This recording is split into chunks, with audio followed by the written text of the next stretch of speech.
من المسجد الحرام إلى المسجد الأقصى الذي باركنا حوله لنريه من آياتنا إنه هو السميع البصير.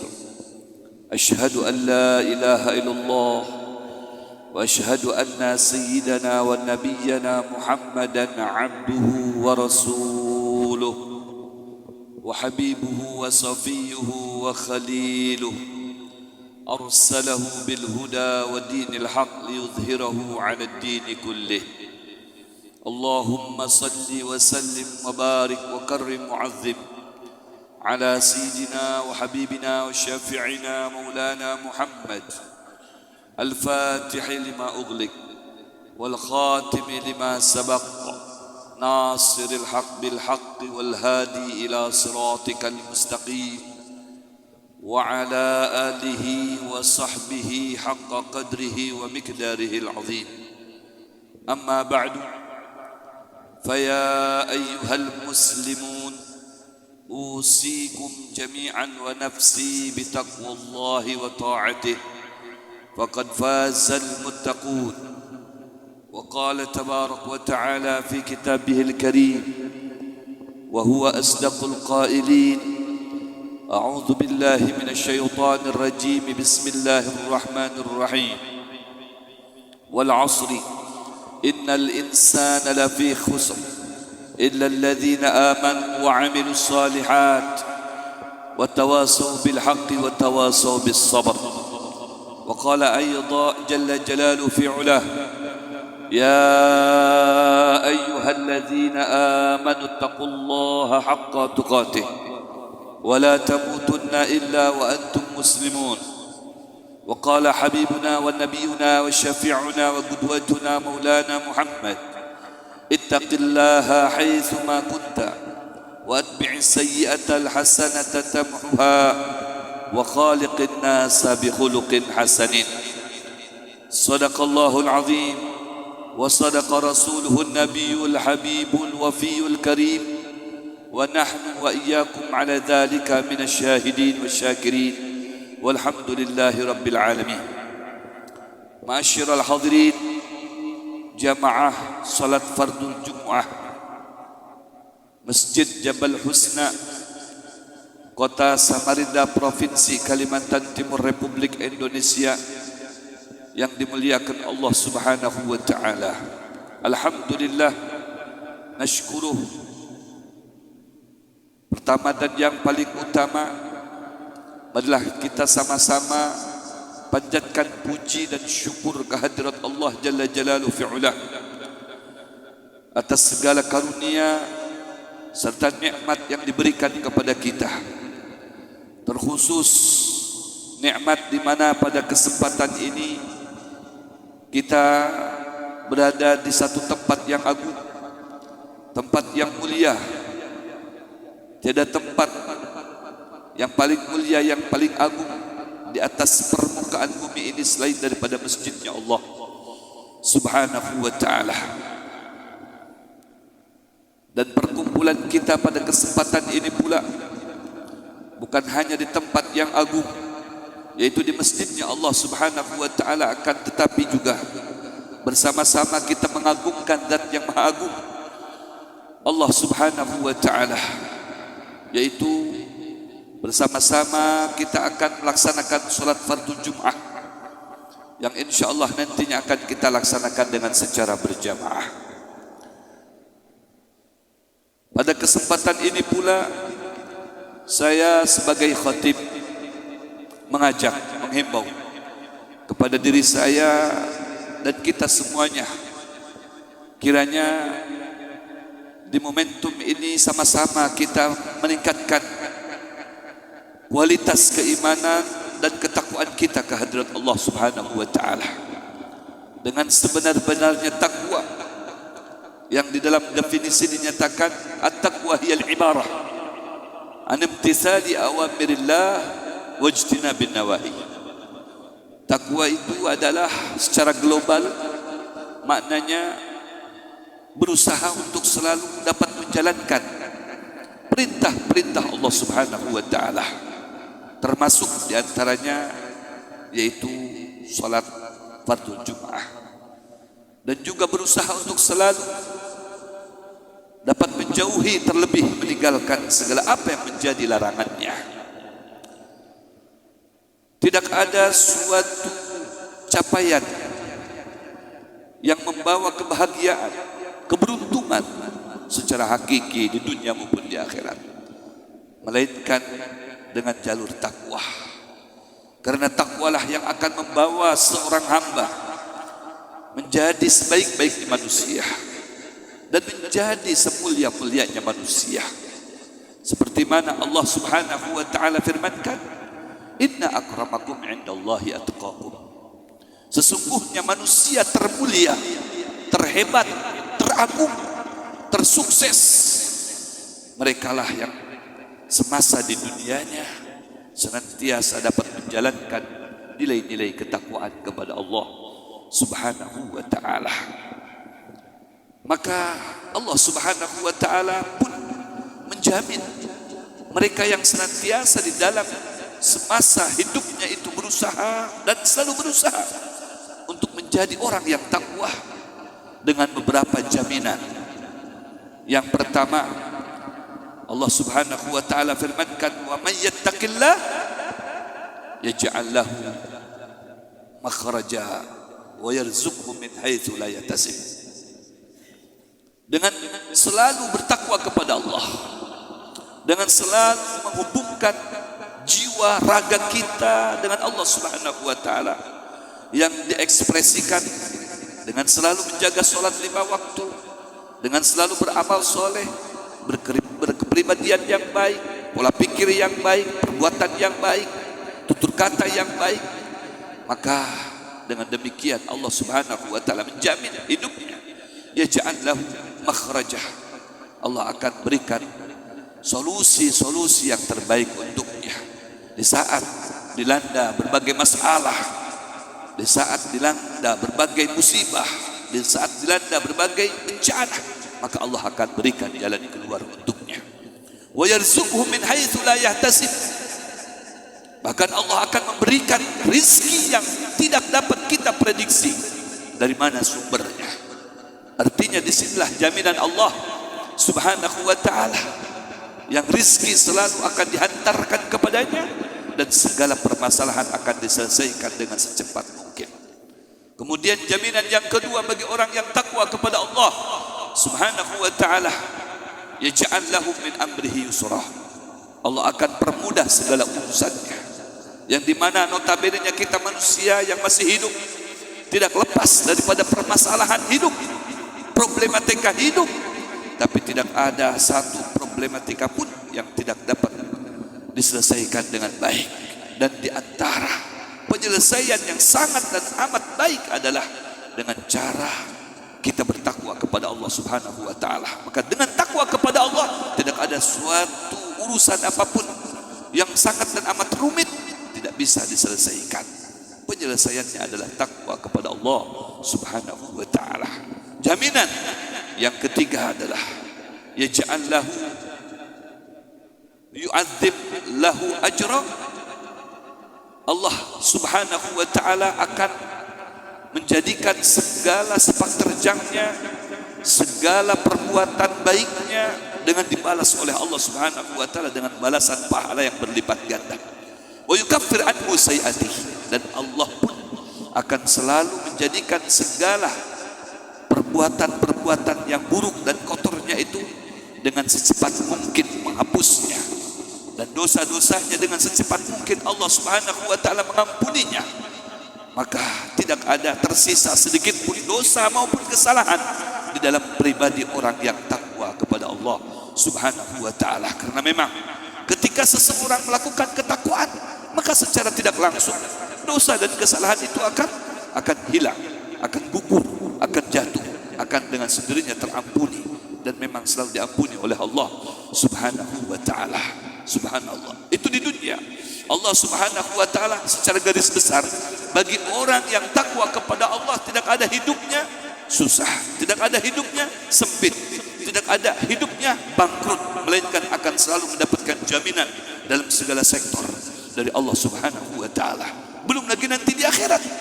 Kalau di dunia akan merasakan senang dan bahagia dengan bermodalkan takwa kepada Allah, maka di akhirat terlebih lagi. Wa uzlifatil jannatu lil muttaqin, karena memang surga pun akan diberikan, disediakan, dipersiapkan hanya bagi orang yang semasa di dunianya dia selalu takwa kepada Allah Subhanahu wa taala. Artinya di sini kita bisa membaca bahwasanya kebahagiaan yang hakiki, baik itu dapat diraih di dunia maupun di akhirat nanti, hanya dengan jalur takwa kepada Allah Subhanahu wa taala. Kemudian secara realnya, secara perbuatannya, di antaranya perbuatan takwa tersebut di dalam Al-Quran di surah Al-Baqarah, Allah Subhanahu wa taala sampaikan, firmankan kepada kita agar senantiasa kita bisa menelusurinya dengan baik, jalankannya dengan baik, mengamalkannya dengan seoptimal mungkin. Siapa mereka orang yang takwa tersebut?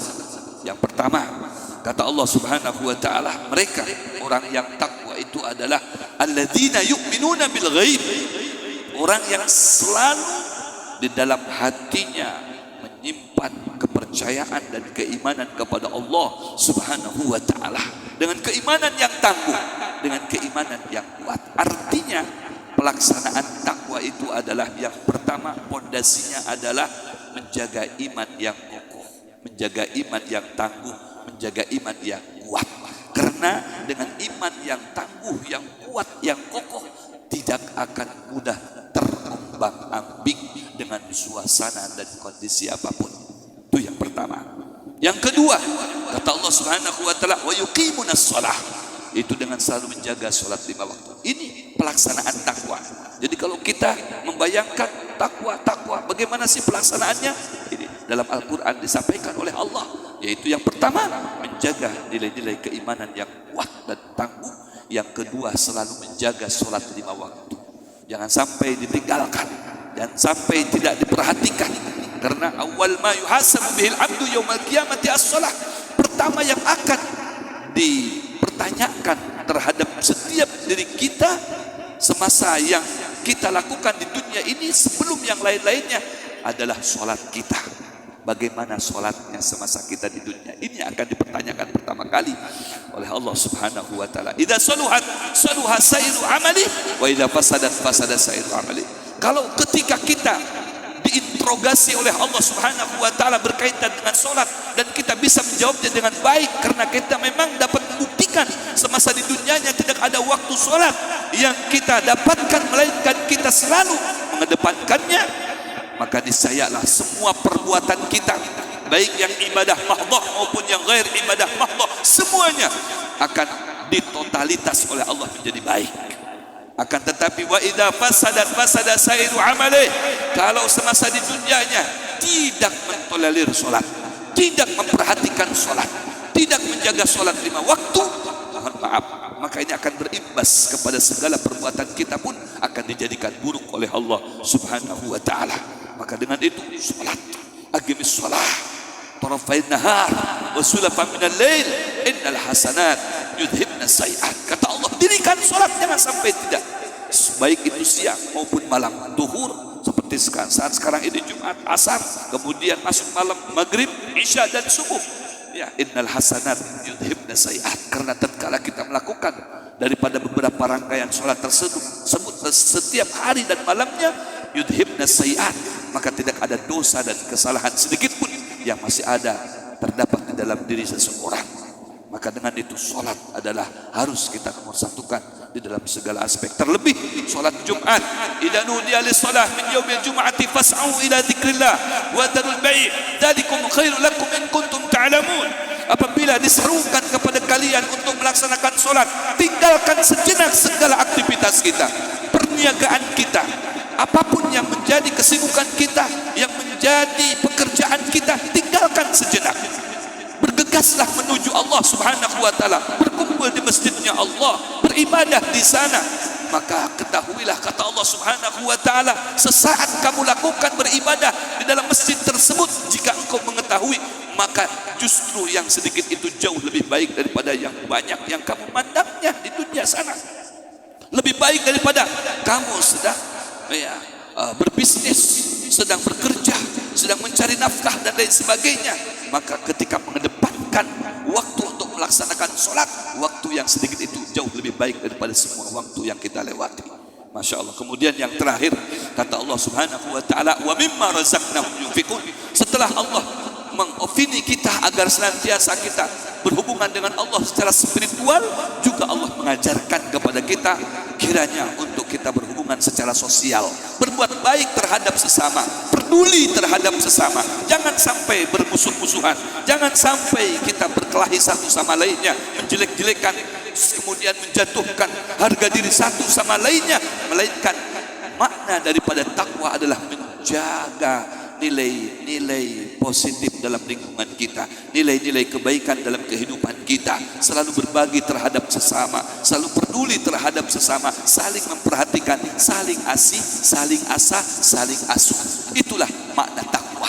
Tiga hal yang sangat amat penting perlu kita laksanakan dan perlu kita garis bawahi: menjaga iman kepada Allah, menjaga sholat 5 waktu, dan menjaga hubungan terhadap sesama manusia dengan baik, yaitu sosial kita perlu kita perhatikan dan kita kedepankan. Dengan demikian maka itu masuk kategori orang yang muttaqin, kata Allah, orang yang takwa kepada Allah Subhanahu wa taala. Maka mudah-mudahan dengan khutbah yang relatif singkat ini dapat memotivasi kita ke depan, jauh kita lebih bisa melaksanakan nilai-nilai ketakwaan kepada Allah Subhanahu wa taala, demi untuk menjadikan diri kita, keluarga kita, lingkungan kita golongan orang yang mulia baik di dunia maupun di akhirat, dengan mengambil jalan takwa kepada Allah Subhanahu wa taala. Barakallahu li wa lakum fil Qur'anil azim wa nafa'ani wa iyyakum bima fihi minal ayati wa dzikril hakim. Aqulu qawli hadza astaghfirullahal azim li wa lakum wa liwalidina wa liwalidikum fastaghfiruh innahu huwal ghafurur rahim. اللهم صل وسلم وزد وأنعم وتفضل وبارك بجلالك وكمالك على أشرف عبادك سيدنا ومولانا محمد وأن كل صحابة رسول الله أجمعين. الحمد لله الذي أنعم علينا وعليكم نعمة الإيمان والإسلام وهي أعظم النعم. أشهد أن لا إله إلا الله وأشهد أن سيدنا محمدا عبده ورسوله لا نبي بعده. اللهم صل وسلم وبارك وكرم وعظم على سيدنا محمد مفتاح باب رحمة الله عدد ما في علم الله، صلاة وسلاما دائمين بدوام ملك الله وعلى آله وصحبه ومن والاه. أما بعد، فيا أيها العباد أوصيكم جميعا ونفسي بتقوى الله، إن الله يحب المتقين. ثم قال تبارك وتعالى في كتابه الكريم وهو أصدق القائلين: أعوذ بالله من الشيطان الرجيم، بسم الله الرحمن الرحيم، إن الله وملائكته يصلون على النبي يا أيها الذين آمنوا صلوا عليه وسلموا تسليما. اللهم صل على سيدنا محمد وعلى ال سيدنا محمد كما صليت على سيدنا ابراهيم وعلى ال سيدنا ابراهيم، وبارك على سيدنا محمد وعلى ال سيدنا محمد كما باركت على سيدنا ابراهيم وعلى ال سيدنا ابراهيم في العالمين انك حميد مجيد. وارض اللهم عن جميع سادتنا ابي بكر وعمر وعثمان وعلي وعلى كافه الصحابه الغرباء والتابعين والتابعين التابعين ومن تبعهم باحسان الى يوم الدين علينا معهم وفيهم برحمتك يا ارحم الراحمين. اللهم اغفر للمسلمين والمسلمات والمؤمنين والمؤمنات الأحياء منهم والأموات إنك مجيب الدعوات وقاضي الحاجات. اقضي حاجاتنا يا الله، حاجة الدنيوية بالميسر وحاجة الآخرة بالمغفرة. اللهم انصر الإسلام والمسلمين، اللهم أعز الإسلام والمسلمين، اللهم انصر إخواننا في فلسطين، اللهم انصر إخواننا في الشام، اللهم انصر إخواننا في غزة، اللهم انصرنا وانصرهم، اللهم انصر إخواننا في كل بقاع وفي كل بلدان المسلمين، اللهم انصرنا وانصرهم وانصر من نصرهم. اللهم علي كلمتك إلى يوم الدين. اللهم أصلحنا وأصلح من في صلاحه صلاح الإسلام والمسلمين، ولا تهلكنا وأهلكنا وأهلك من في هلاكه صلاح الإسلام والمسلمين. اللهم ارفع وادفع واصرف عنا عن البلاء والوباء والأمراض والأسقام والآفات والآهات والبليات والزلازل والفتن والمحن والجور والظلم والفواحش ما ظهر منها وما بطن عن بلدنا إندونيسيا خاصة وعن سائر البلدان المسلمين عامة لا يصرفها ولا يدفعها إلا أنت يا مولانا يا مجيب. بحق ربنا آتنا في الدنيا حسنة وفي الآخرة حسنة وقنا عذاب النار. عباد الله إن الله يأمركم بالعدل والإحسان وإيتاء ذي القربى وينهى عن الفحشاء والمنكر والبغي يعظكم لعلكم تذكرون. فاذكروا الله العظيم يذكركم واسألوه من فضله يؤتكم ولذكر الله أكبر والله يعلم ما تصنعون. قيموا الصلاة.